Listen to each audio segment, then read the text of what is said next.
তিস্তার পানি কমা বাড়ায় স্বস্তিতে নেই নদীপাড়ের মানুষ। বন্যা এবং ভাঙন আতঙ্কে নিম্নাঞ্চল ও চরাঞ্চলবাসী। তবে কিছু স্থানে জিও ব্যাগ ফেলতে শুরু করেছে পানি উন্নয়ন বোর্ড। এদিকে ভাঙন দেখা দিয়েছে রংপুরে মহিপুর দ্বিতীয় তিস্তা সেতুর পশ্চিম পাশের বাঁধে।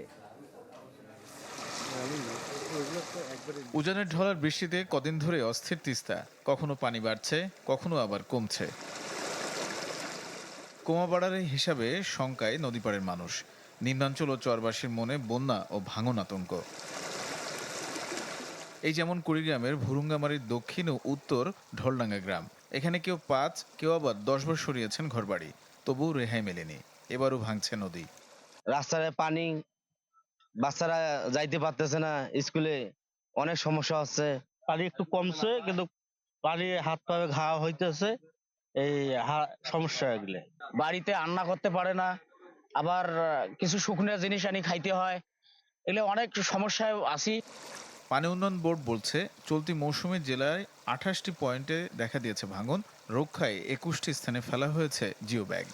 জমিন ঘর, এই যে স্কিমের জমিন, কি ধান হয়, সোনার মতন ধান খালি চকচক করে জ্বলে। সেই জমিনে যে নদী যায়, তাহলে মানুষ বাঁচে কিভাবে? আমার বয়সে 4বার বয়স টানছে, এখন 5বার। আমি এখন কোথায় যাবো? আমার জায়গা কিছুই নাই, জমি নই। 21টি পয়েন্টে আমরা অ্যাড্রেস করেছি, আর এর বাইরে যে পয়েন্টগুলো আছে সেগুলো তো আমরা অবজারভেশনে রেখেছি।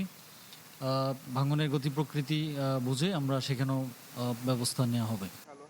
ভাঙন দেখা দিয়েছে রংপুরের মহিপুর দ্বিতীয় তিস্তা সেতুর পশ্চিম পাশের বাঁধে, যা পরিদর্শন করেছে এলজিইডির টিম। জানান, দ্রুত শুরু হবে সংস্কার কাজ। ফ্লোটাকে তারা কিন্তু কিছুটা কন্ট্রোল করছে, এই যে এই পাশের বেড়াটা। তো সুতরাং এটা হয়তো আমাদের মূল চ্যানেলটাকে প্রোটেকশন দিতে পারবে না, এর জন্য আমাদেরকে একটু বেশি ইনভেস্ট করতে হবে।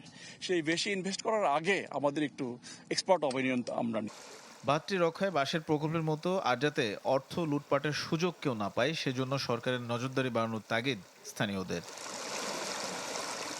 তানিম রহমান, চ্যানেল 24।